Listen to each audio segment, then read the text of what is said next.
Hello, I'm Sid Roth, your investigative reporter. I'm here with Dr. Paul Kreitz.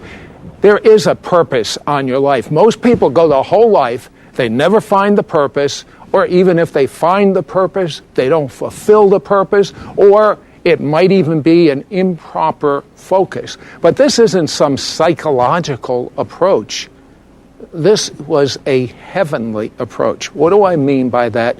Dr. Paul Kreitz, you were speaking in an area of, I believe it was Virginia, and right. You were staying at a bed and breakfast. Yes. Take it from there. Well, the bed and breakfast had a 200-year history, and the local sponsors of my speaking, my talk, did not have a hotel nearby and asked would I live and stay at this bed and breakfast, and I said certainly. And all the way up the curvy country road, they said, by the way, there is a little history here that they have seen some unusual events. And I said, what do you mean unusual? Yeah, I think I'd ask that. And I said, unusual? Explain. And they said, well, there's a history of the 200 years, and the owners and guests have seen demonic activity here. Demons. Did this bother you? Well, I was looking forward to a rustic country bed and breakfast rest, and I realized that we had been placed supernaturally into a place that was going to have a defining moment in our lives. And so we checked in. My personal assistant, he took one room across the hall. I went into my room. There was a uncomfortableness in the bed and breakfast. I met the ownership, nice people, but there was an undercurrent of unrest. There was an undercurrent of difficulties. And being the kind of person I am, I began to question and find out that there was some problems going on in the family and some challenges going on with their adult children, with drugs and problems, and things were beginning to manifest. And I just found myself, I believe, at the right place at the right time. But one night you were very tired. You didn't even want to talk with your friend.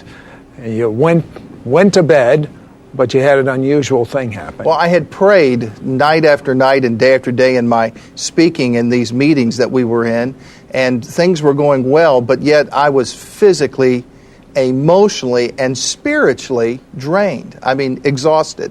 I turned to my assistant and I said, David, don't come over tonight. He had one of those midnight come on by and let's chat and review life dialogues. I said, tonight, just let me rest. I showered, went to bed, turned out the lights, went into bed, turned my back away from the door with thoughts in my mind that I had never been this exhausted.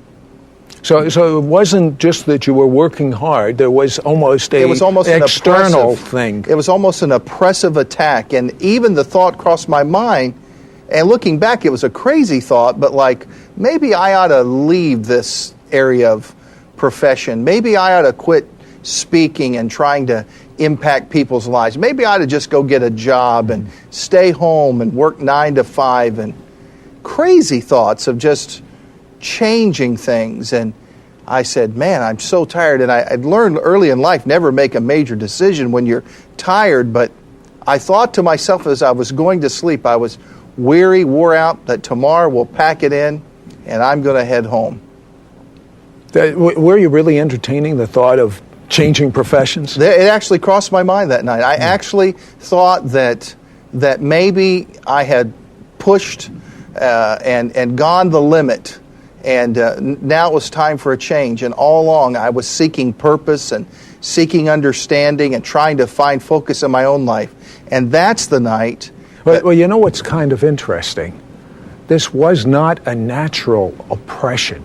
And sometimes you may have felt like that, but it wasn't just coming from his own mind. It wasn't just coming because he was overworked. There was like a crushing, he used those words. There was like an oppression that was something demonic. Well, there are probably people watching us on this program now who are saying, is everyone stressed out like I am? Does everyone feel like you just sometimes want to go get in the car and never come back home? So I don't think that those thoughts, though they were terrible in origin, were new with me. I think thousands of people have thought that thought, which out of this event began to birth a brand new direction and a brand new course in my life of this supernatural event that occurred. What happened? Well, that night, laying in the bed, my back against the door, facing the wall, all of a sudden, I felt someone grab me and shake me, and my first impression was, David has come into my room. He wants to talk, and he wants to wake me up. And I rolled over in anger to yell at David, throw him out of the room. And there was no person in my room. There was no human presence in my room. Did you have enough time to think, I'm afraid? My first thought, immediate, like any other person, was, what is going on here? I know something touched me. Of course, I had that thought that we'd wind up that winding road and maybe there was something going on, but it wasn't a negative feeling. Mm-hmm. All of a sudden, this presence came into the room. And I looked down at the foot of my bed, and a silhouette began to outline.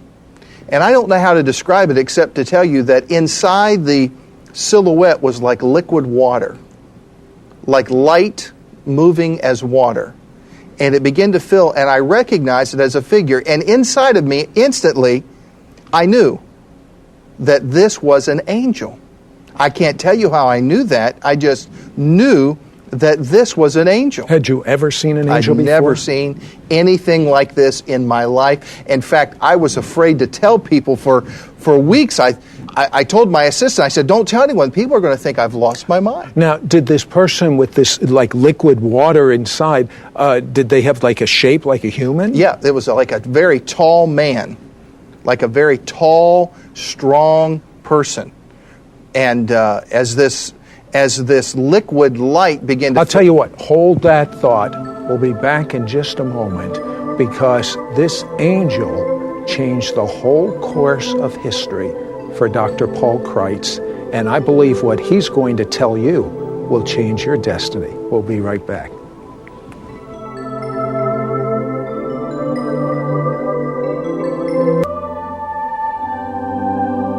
Hello, I'm Sid Roth, your investigative reporter, here with Dr. Paul Kreitz, and here he is, so to speak, just trying to go to sleep. There's so much oppression coming on him. I mean, it's a demonic type of oppression. He's thinking, I'm going to change professions. I mean, it's just feeling depressed, and some of you, you've gone through experiences like this, and he just rolled over. All I want to do is go to sleep. I mean, I want to just tune out. And he feels an arm pull him, and there's no one in the room. And then he sees for the first time in his life an angel. And this angel, Paul, you said, had like liquid water going? Like the inside of the figure was like liquid light moving. The light was moving like water. Like you would see a moonlit night hit a lake and see the movement over. And it was just absolutely bringing my focus to this figure. And sitting there, I didn't know at that moment whether to jump, to run. I didn't want to speak because I was waiting.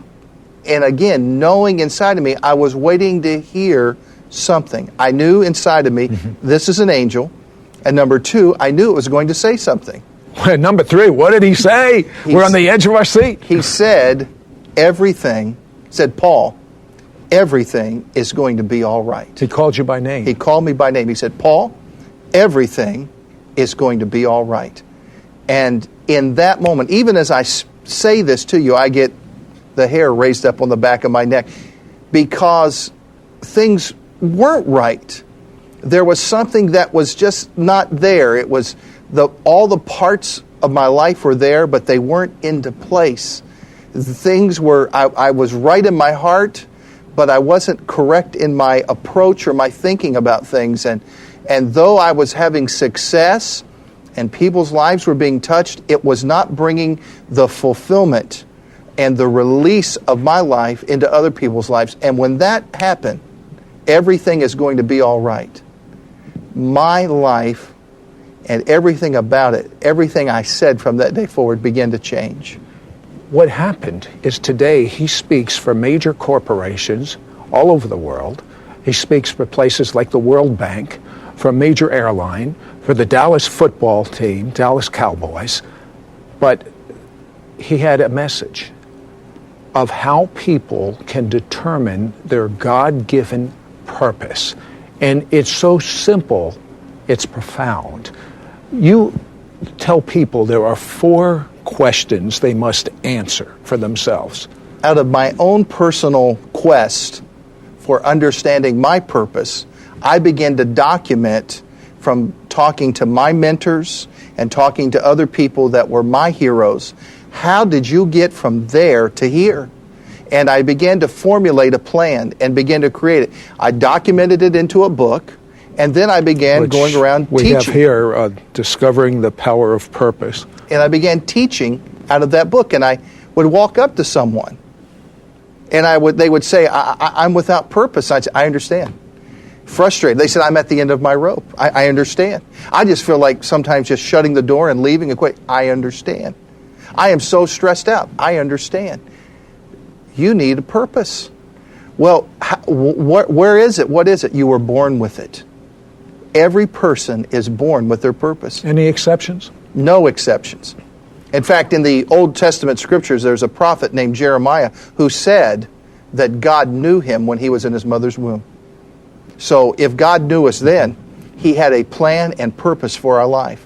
And from this day, as I speak to you and go around and speak at different places, I can actually supernaturally talk with people and begin to get an insight or a thought about purpose for their life. And I ask them 4 simple questions. What do you love? What do you hate? What makes you cry? And what annoys you? So simple. Let's take each question. What's the first one again? Well, what you love, when you give a simple answer, reveals a gift that's in your life. It could be... So did you get that? What you love. I mean, just quickly, say out loud. What do you love? And what does that reveal? It reveals a gift. It might be dominant. It might be hidden. But what you love. What you love. It could be the ability to love children, the ability to be a baker, the ability to... All right, let's take that for example. You were telling me about... I had a 70-year-old man in one of my meetings walked up to me at the end of the meeting. I was getting into my car to go to the airport, and he handed me a cake. Now, I've had people give me tapes and give me books and he gave me a cake. And I said, sir, he said, I'm 70. As a child, I loved to bake. As a young boy, I loved to be in my mother's kitchen. He said, my family, my brothers, people made fun of me. He said, when I went in the military, I signed up to be a baker. I baked pastries. I was a great cook, but people still made fun of me. When I got out of the service, they said, you got to get a real job. He said, for 40 years, I worked at a factory. He said, but tonight, when I heard you speak this week, I made a decision. I was going to do what I love. He said, here's a cake. I'm a baker. How many people are missing their purpose? Haven't you felt there's got to be something more to life than work, eat, sleep, and that's the way it goes? That you were created with a purpose?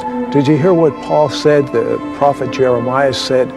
Before you were conceived in your mother's womb, I knew you and I called you. Before you were conceived in your mother's womb, God knew you and God called you. When we come back, we're going to go over those 4 questions, and I believe God will as supernaturally move on you as he did on that baker. We'll be right back.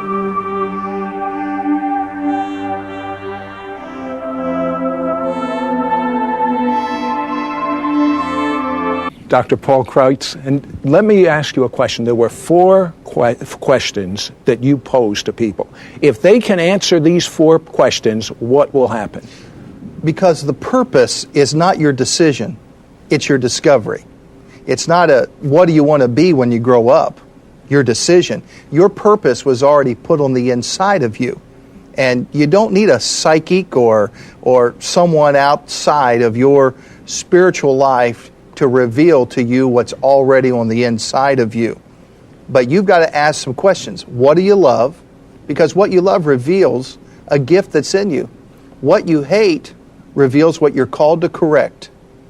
And what makes you cry? Sometimes where we hurt the most reveals what we will heal the best. So, is it sort of like the thing that has hurt us so bad prepares us to have the compassion to help someone else in that area? I think in Dallas of the lady that began Mothers Against Drunk Drivers, out of the tragedy in her own life, a great organization has been birthed. Where her daughter actually died from a drunk driver. Right. And now that has been birthed into her life. And many times where we do hurt the most, we can heal the best. And finally, the fourth question, what annoys you? What annoys a dentist? Tooth problems. What annoys a mechanic? Car problems.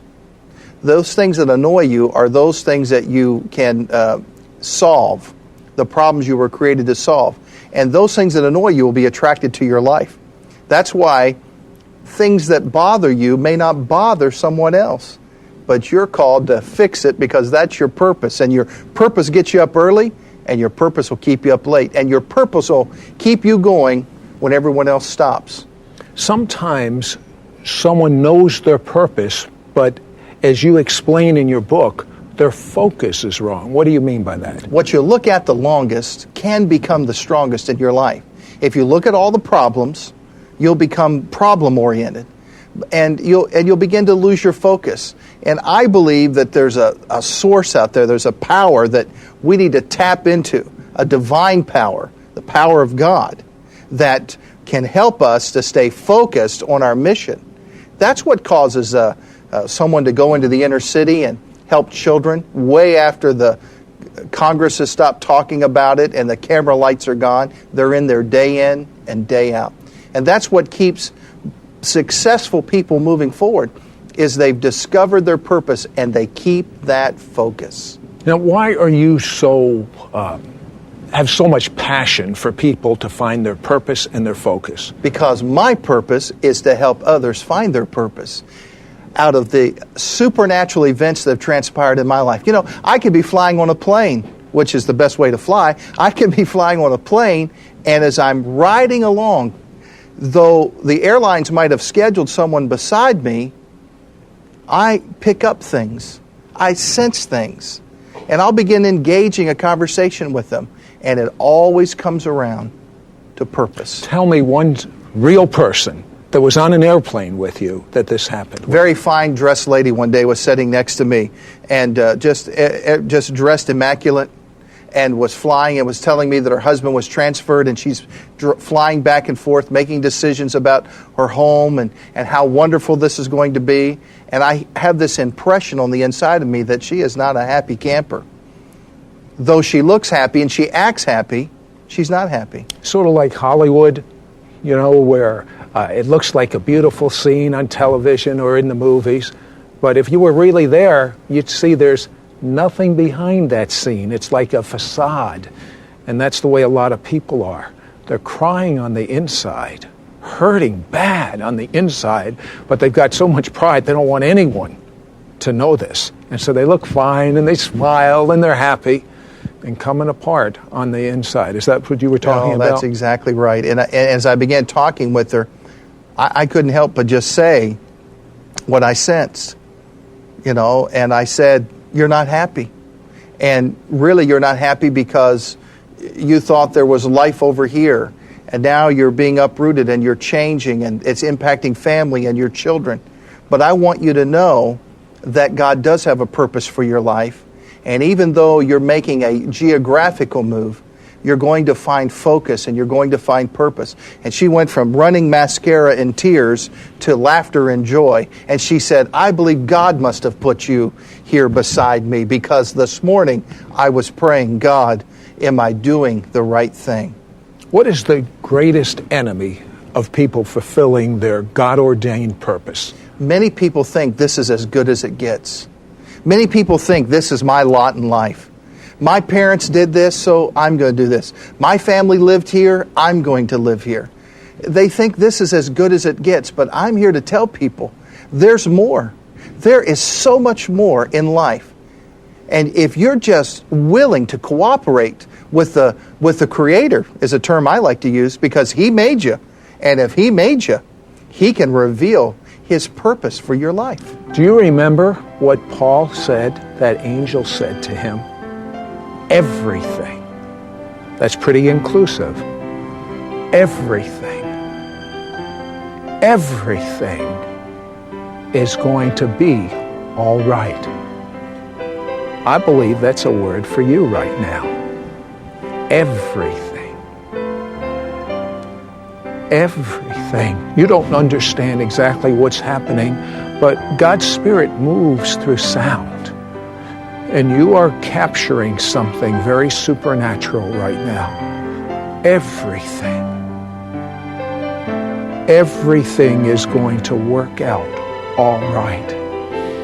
Now, there is a purpose, and you're not going to be happy till you fulfill that purpose. There's a focus for that purpose. You're not going to be happy till you fulfill that focus for that purpose. But true happiness doesn't come in what you do. True happiness comes in who you know. The world can change. Even your purpose can change. Everything can be topsy-turvy. But if you know God intimately, I'm not talking about going to church or synagogue. Those are fine and good. I'm talking about knowing God because you believe Jesus died for your sins, has washed away your blood, your sins by his blood, and you with your mouth say, Jesus, come inside of me, take over my life. I make you Lord over every area of my life. That's your purpose, for intimacy. You were created for intimacy. Intimacy with God. You are special. Before you were conceived in your mother's womb, God knew you and called you. God knows you. You're not an accident. Everything's going to work out all right. I said everything is going to work out all right.